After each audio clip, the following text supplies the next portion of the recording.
All right, lesson 114, page 318. We're going to combine this with lesson 115.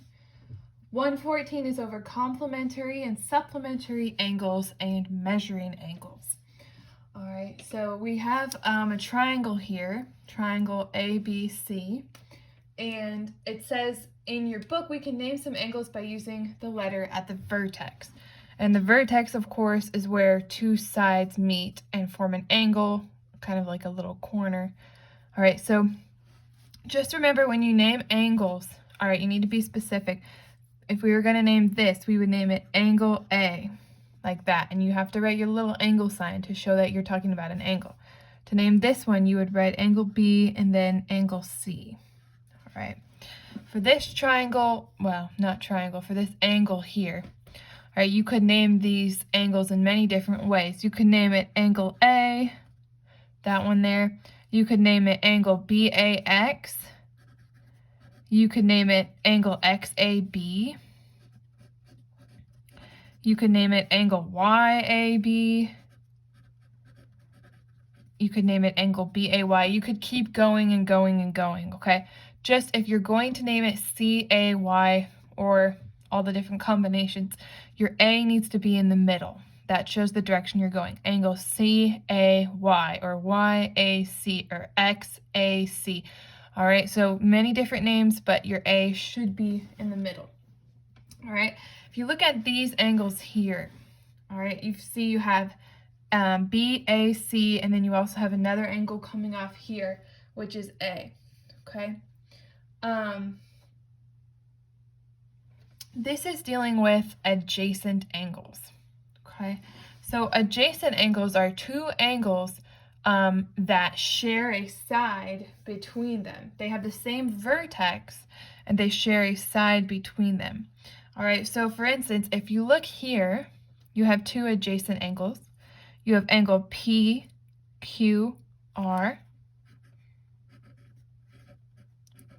and it's adjacent to angle SQR. Okay. Now, they are adjacent because they share a side between them, and they have the same vertex right here. All right, so SQR and PQR are adjacent angles. All right. Now, these here, these are not adjacent angles because they don't share the same vertex. Angle X and angle A, they're two different vertexes. So those are not adjacent, even though they do have this side in common, okay? Also,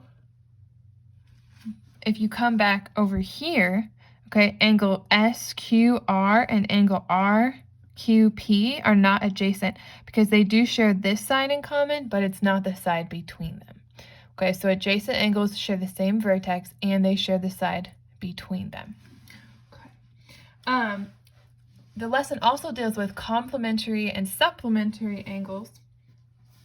All right, so just make sure you know the difference between these, okay? If you have two angles and when you add the measurements together, it equals 90 degrees, then those two angles are complements. Okay, so like right here, angle A and angle B, these angles are complementary. When you add angle A to angle B, you're going to get 90 degrees. All right, now if you come over to here to angle C and angle D, when you add these together, you're going to get a straight angle of 180 degrees. All right, when two angles measured together equal 180 degrees, then they are supplementary. Complementary are 90 degrees. These two angles are complements. 180 degrees are supplementary, so these two angles are supplements to each other. All right, and supplementary angles and complementary angles, they don't have to be adjacent angles like we have here. You could have these two angles here that are just separate, but when you add them together, you're going to get 180 degrees. So these two angles would be supplements, even though they're not connected. Okay, so they don't have to be touching to be complements or supplements to each other. All right, so you can use these to solve problems. All right, example 114.1 says, what are the measures of angle A, or angle ABC, and angle DEF. Okay, so if we want to know the measure of ABC, okay, well, we can see that this is going to make a 90-degree angle. So if this is 30, then this has to be 60. Those together will equal 90 degrees. If you come over here and we're looking for DEF, if angle E is 45 degrees, all we have to do is take 45 from 180, and we'll get our answer of 135 degrees. Okay, so not very hard, and you guys have done that before. Just make sure you remember those definitions of adjacent angles, angles that have the same vertex and share a side between them, and then complementary angles, two angles that equal 90 degrees, and supplementary angles, two angles that equal 180 degrees. All right, the second part of lesson 114 is measuring angles. All right, now you guys did this last year, so I'm just going to refresh your memory. Suppose we had this angle here. You're going to use your protractor to measure this. Okay, so just remember, you're going to take the flat side. Well, they're both flat. You're going to take the bottom side. All right, you're going to put your middle of your protractor on the angle. Make sure that the line of the protractor, mine isn't a full line, but you can see the line here and it's going to go through here. That needs to be lined up with the line on the bottom. Okay, so that's lined up. Then you'll see going from here to here how many degrees you're going. And now there's two numbers on your protractor. Okay, so this one you can see it's between 130 and 140 and 50 and 40. So you're either going to have 45 degrees or 135 degrees. Okay, so which is it? Well, just by looking at the angle, is that less or more than 90 degrees?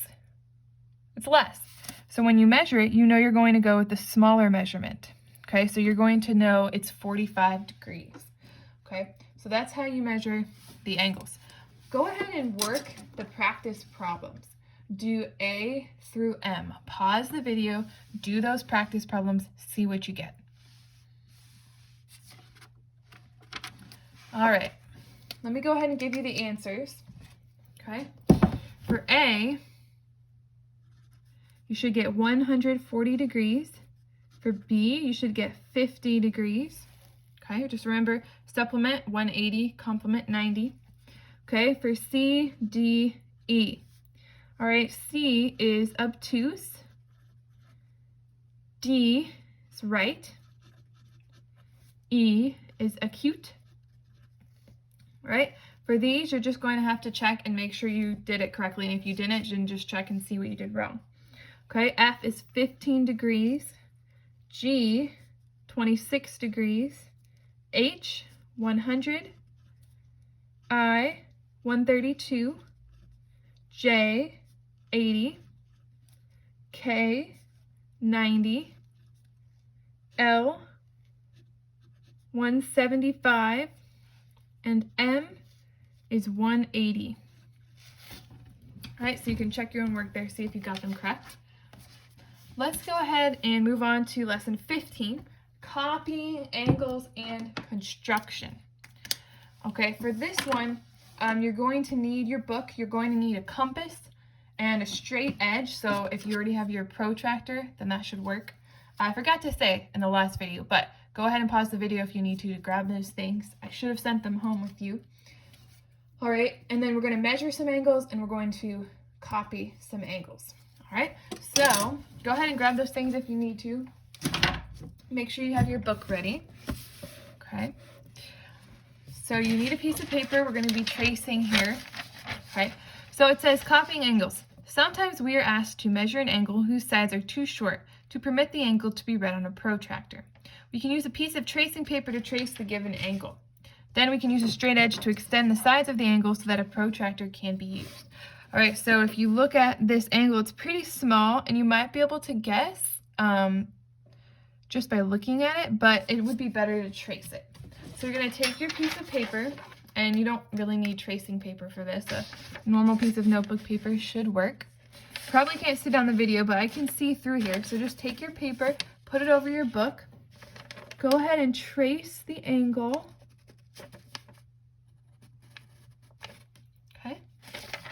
once you've traced the angle,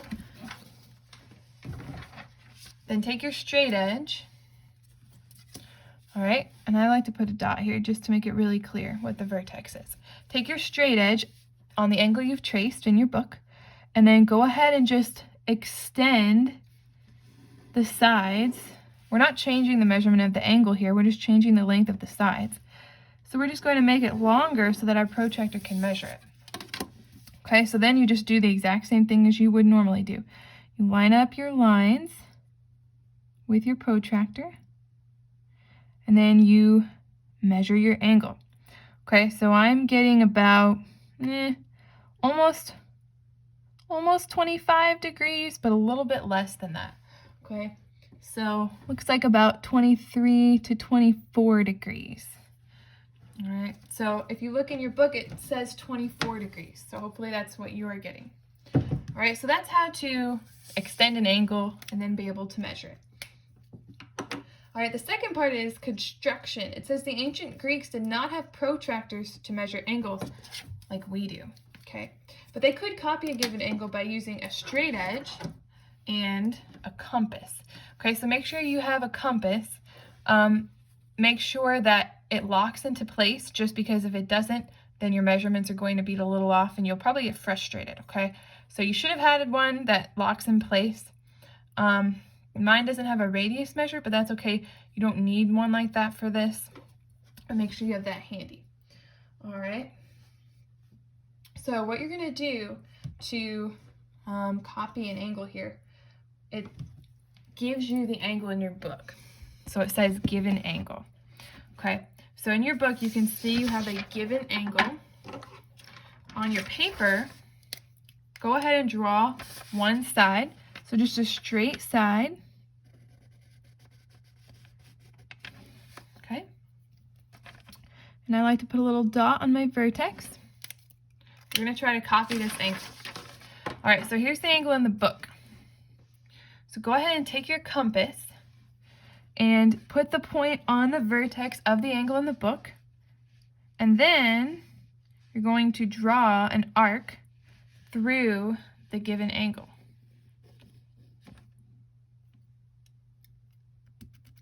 There we go, out of lit. Okay, so go ahead and draw an arc on the angle, on the one in the book, okay? Then go to the line you drew and make sure your compass is staying at the same measurement. Don't change it at all. That's why it's important that it locks in place. Okay, put your point on the vertex. Go ahead and draw that arc as well.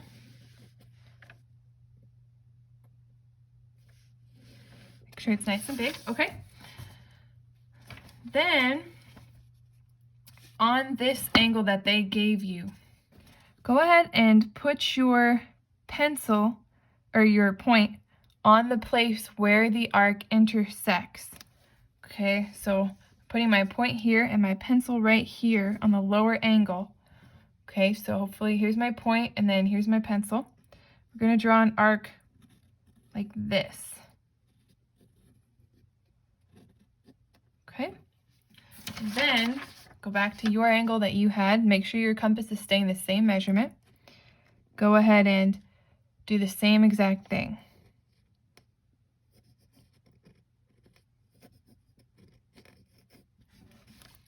All right, so then you can put a little dot where the intersection is.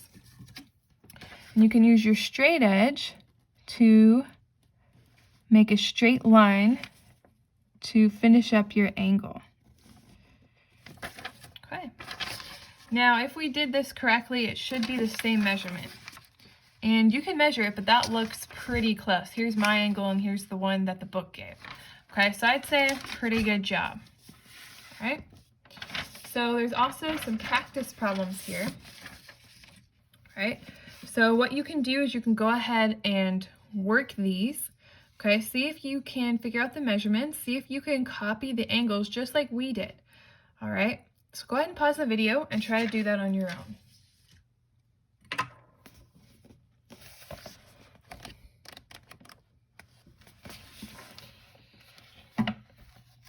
Okay, I'm assuming that you've gone ahead and done that.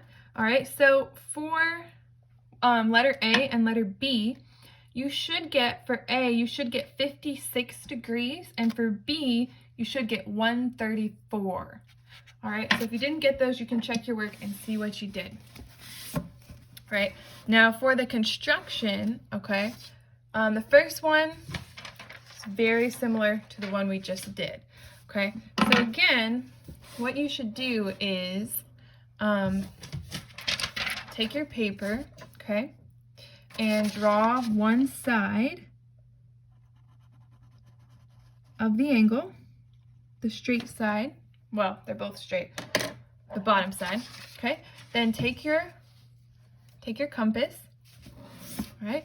Put it on the vertex and go ahead and make an arc through the angle. Okay, do the same thing on here, on the one you draw. Make sure your compass doesn't move. Make sure it's staying in the same width. Okay, then come back to the one in the book. Put your vertex, put your pointer on the vertex where we just drew. Let's see if I can make it see. Okay, on the bottom one, and then lower it so that it hits the point where they intersect. Okay, don't know if you can see that. There we go, maybe like that. Okay, then we're going to draw an arc. Do the same thing on this one.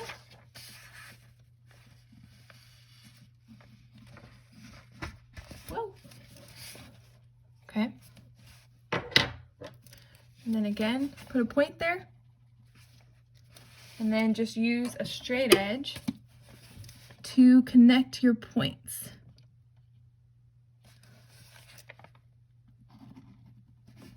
And you should get pretty much the same angle. Okay, it looks pretty good. All right, the second one can be a little bit trickier because you have an obtuse angle here, but you're going to follow the same procedure. Okay, so again, go ahead and you draw the bottom one. You can just draw your line here. Okay.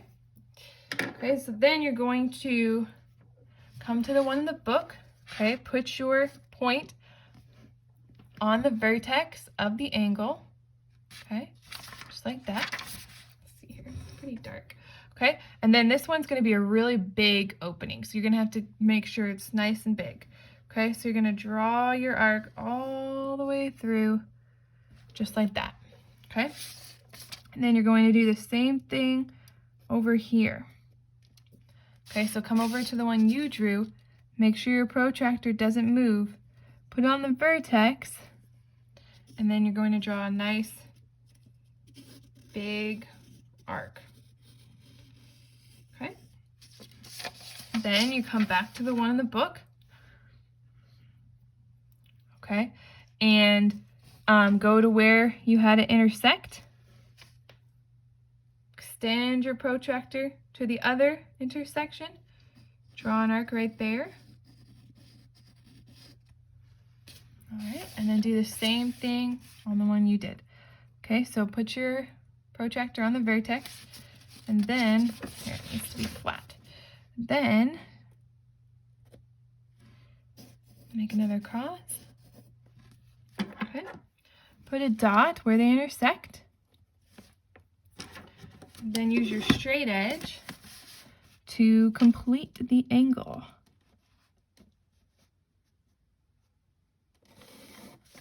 All right, looks pretty good.